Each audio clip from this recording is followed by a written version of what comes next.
Are you ready? Yes. Okay, let's get started. Today I'm very glad to introduce two student speakers for the talk today. So first speaker is Mr. William Schlag. He is currently a PhD student in the ECE department. He's also an MCNTC training co-advised by Professor Brian Kernighan and Professor Yilu. William received his bachelor degree of electrical engineering and computer science back to 2005. After that, he worked as a design engineer in a company in Silicon Valley. After that, he joined the grad school in UIC and pursued his PhD. His research currently focuses on developing a novel optical sensors for the SERS enhanced Rama Scattering. So right now, let's please join me to welcome William to give his talk today.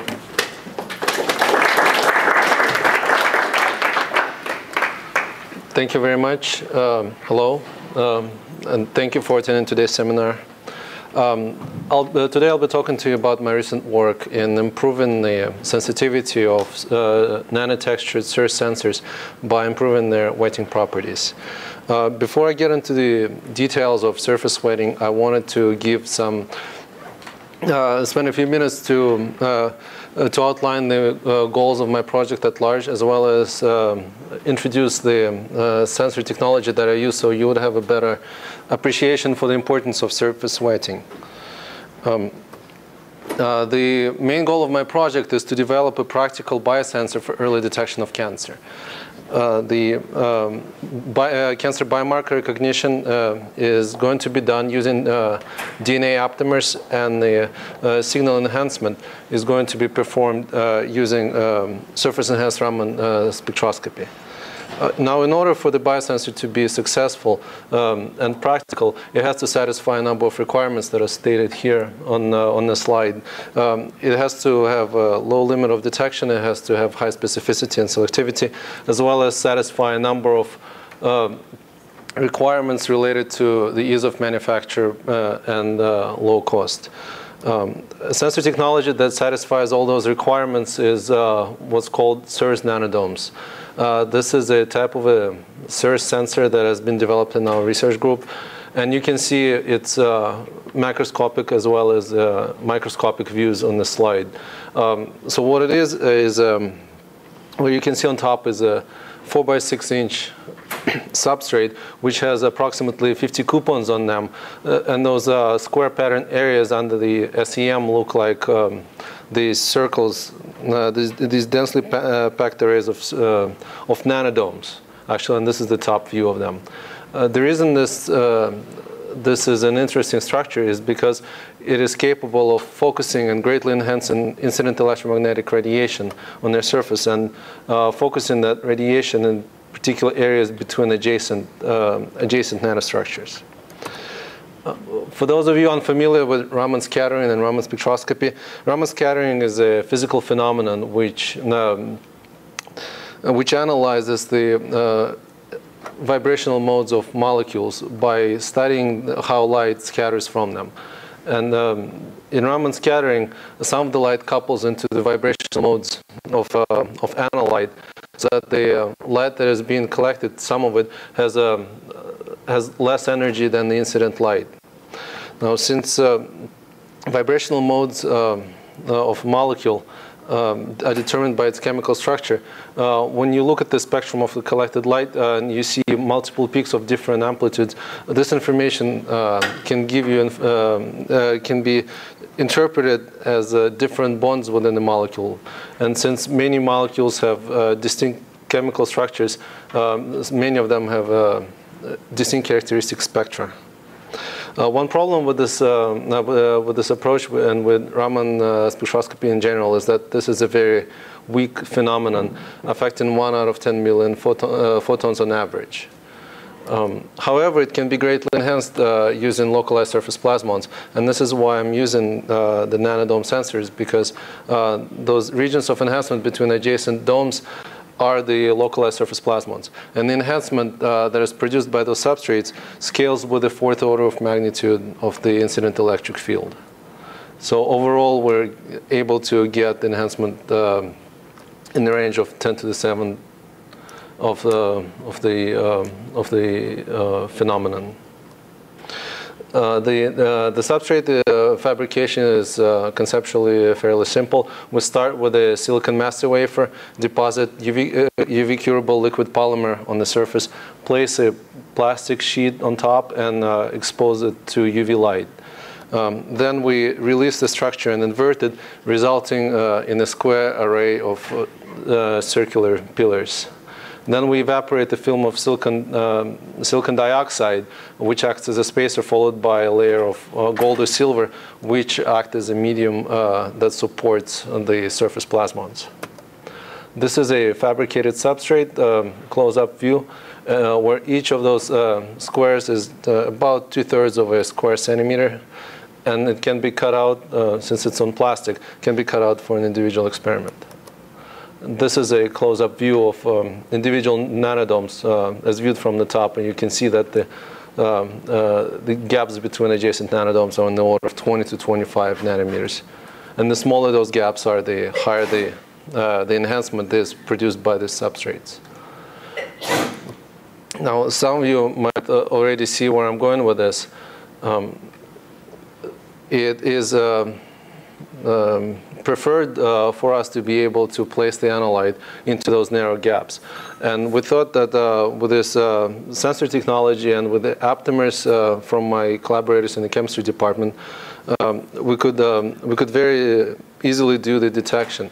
However, when we applied the aptamers to the surface of the sensors, we were not able to observe any signal associated with them for quite some time. And that led me to a realization that the behavior that we expected from the liquid containing the analyte on the surface of nanodomes was not what we had hoped for, in that it didn't wet completely the sensor surface and the sides of the nanodomes.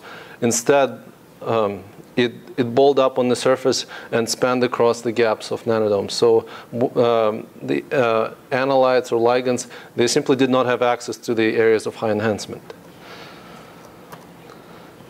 So I went through a study of surface wetting using this instrument called the Ganiometer. It is a machine which is capable of depositing precisely measured droplets on the surface of a substrate with this automated pipetter. Then it illuminates the droplet from the left side and photographs it with this digital camera. And images look like this. This is an individual droplet sitting on the nanodome surface that was just spotted by this pipetter here. The photographs are processed in software that came with the Ganiometer, and the software gives all the relevant data, including the contact angles and the volume. And the data for the contact angle can be used to determine how well the liquid wets the surface. Oops, sorry about that. So basically, the goal of this work was to go from the behavior on the left, which was apparently happening, to the behavior on the right, where the liquid completely wets the surface and spreads out. Before proceeding with any complex experiments, I wanted to see how uniform the contact angle is across the multiple coupons or within a single coupon. So I took 2 coupons and I spotted 4 droplets on each one of them, and I compared the contact angles. The bars that you see on the right side represent the values of the contact angle, which are very close. The different colors represent different coupons, and the contact angle for the same liquid was on average almost identical. The standard deviation was under 2.5 degrees. So with this in mind, what this means is that I can perform multiple measurements on multiple coupons, and the data can be combined.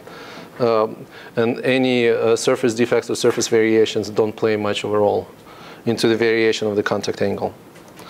So I investigated 4 different approaches to improving surface wetting, which included modifying the liquid, which was originally DI water, to something with lower surface tension, tried oxygen plasma, tried creating a hydrophilic monolayer on the surface of the sensor, and they tried 3 different surfactants added to the liquid.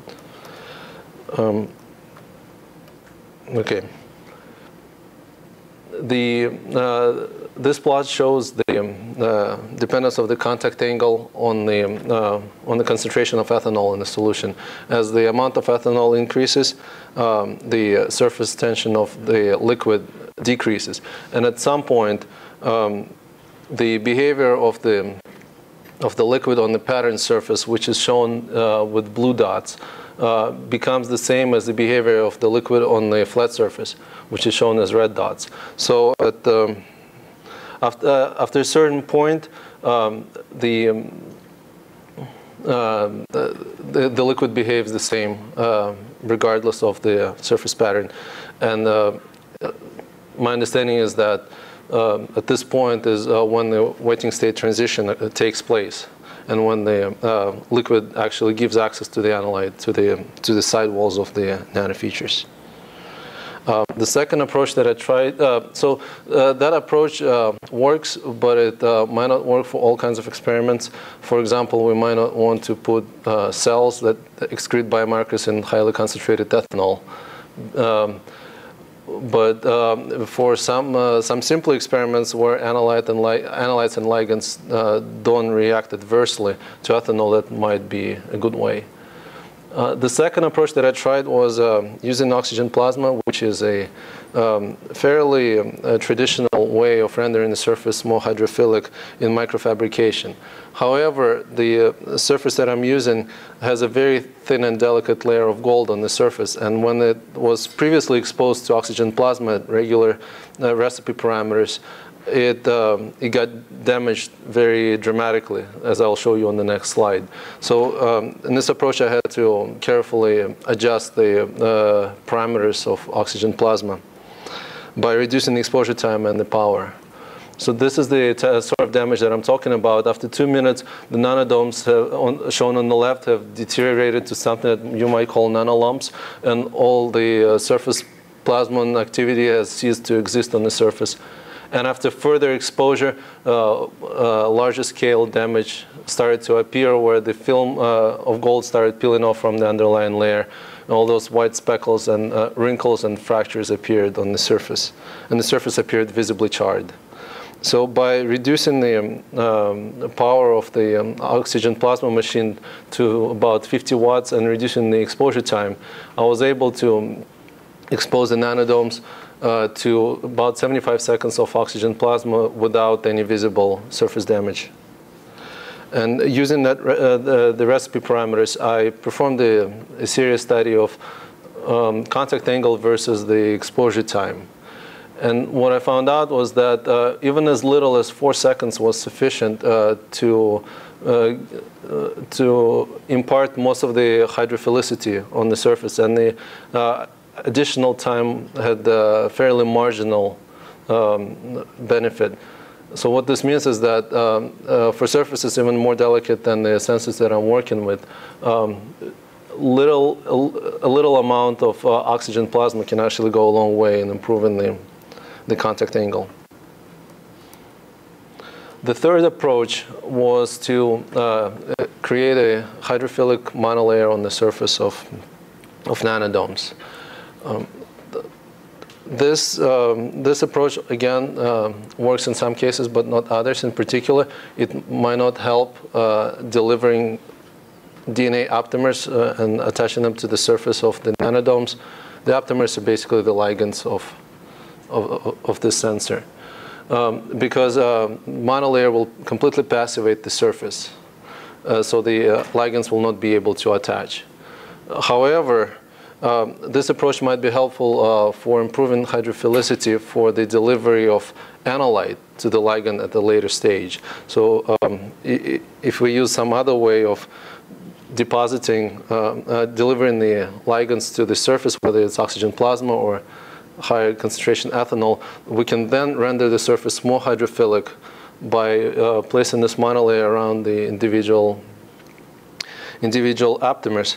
and then the analyte would flow more freely and interact with the ligands.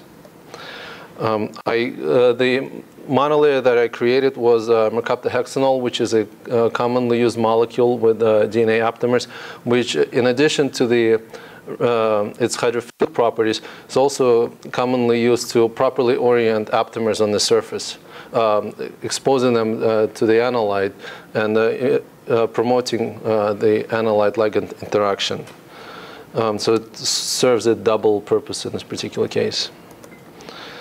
Here I'm showing the results in blue for the surfaces that have been coated with a monolayer, and comparing them to results in green, which were from the first approach, where the surfaces were untreated.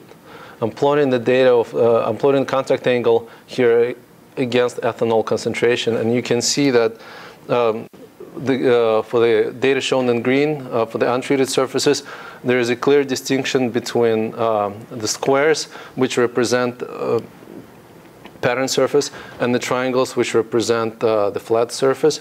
So the liquid behaves differently on the two types of the substrate, whereas for treated surfaces, there is no difference between the two types of surfaces. So liquid is wetting the nanostructures the same way as it wets the flat gold. The fourth approach that also worked was using 3 different surfactants, which are commonly used in biological and chemical labs. They're Triton X100, Twin 20, and sodium dodecyl sulfate. I tried 2 different concentrations, 0.1 and 0.01 by volume, and I measured the contact angle immediately after the deposition of the droplets on the substrate.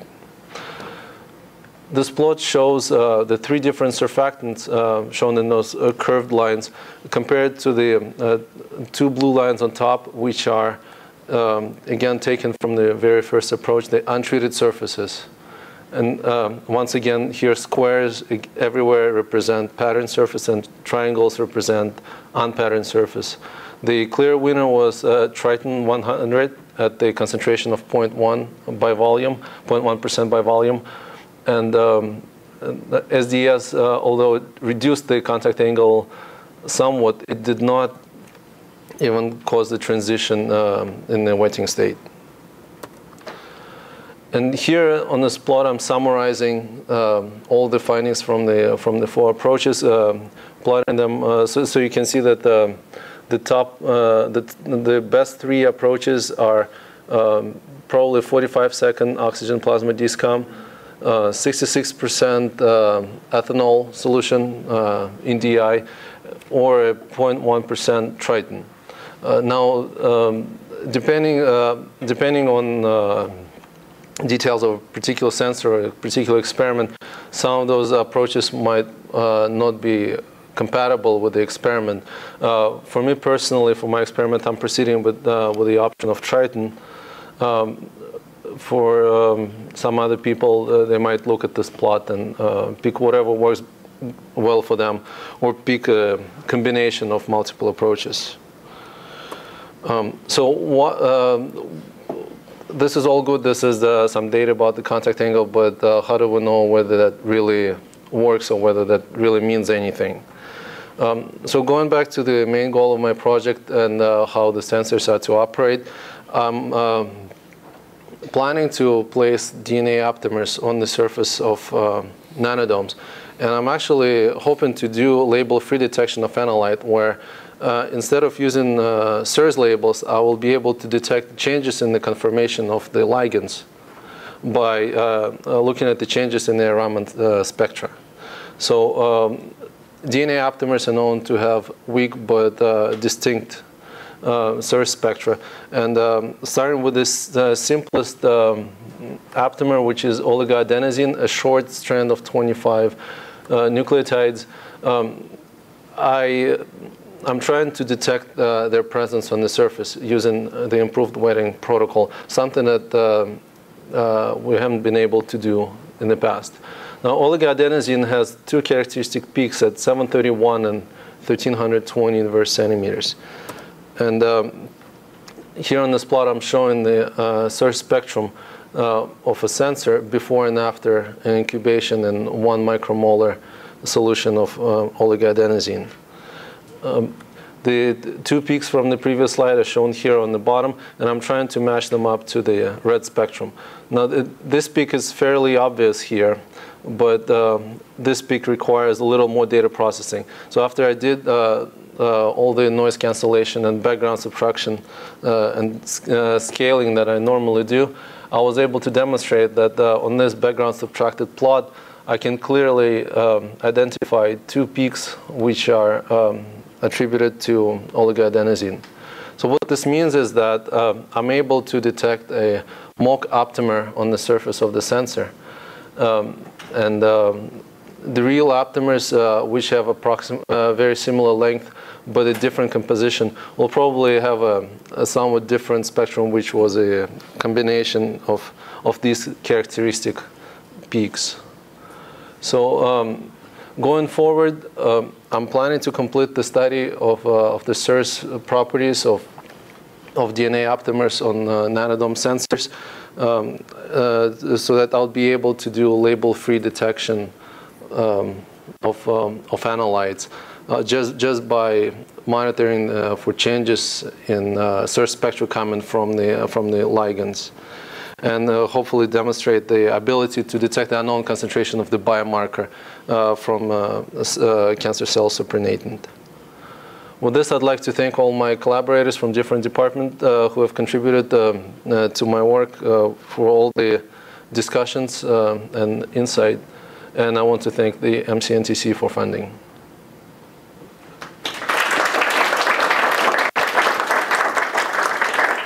Any questions? Yes. How big is your gold layer? About 130, 150 nanometers.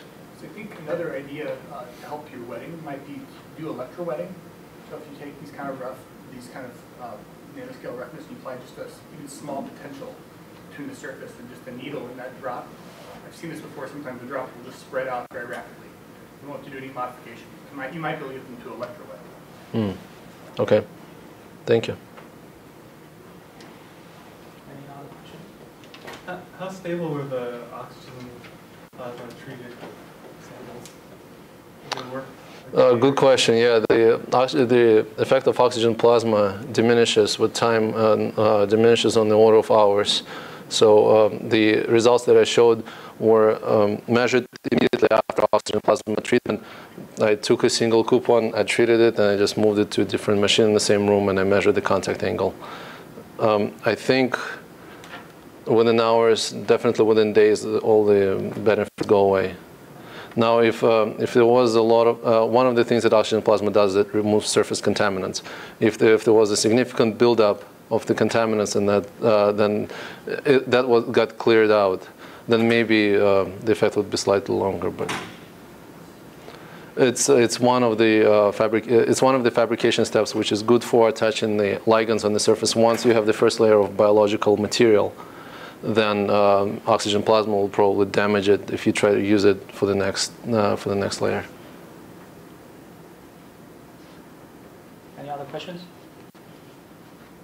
I have a question actually. When you immobilize the aptamer on the surface of your nanodome, does this affect the binding affinities of the aptamer with your analyte later, with the molecules you want to detect?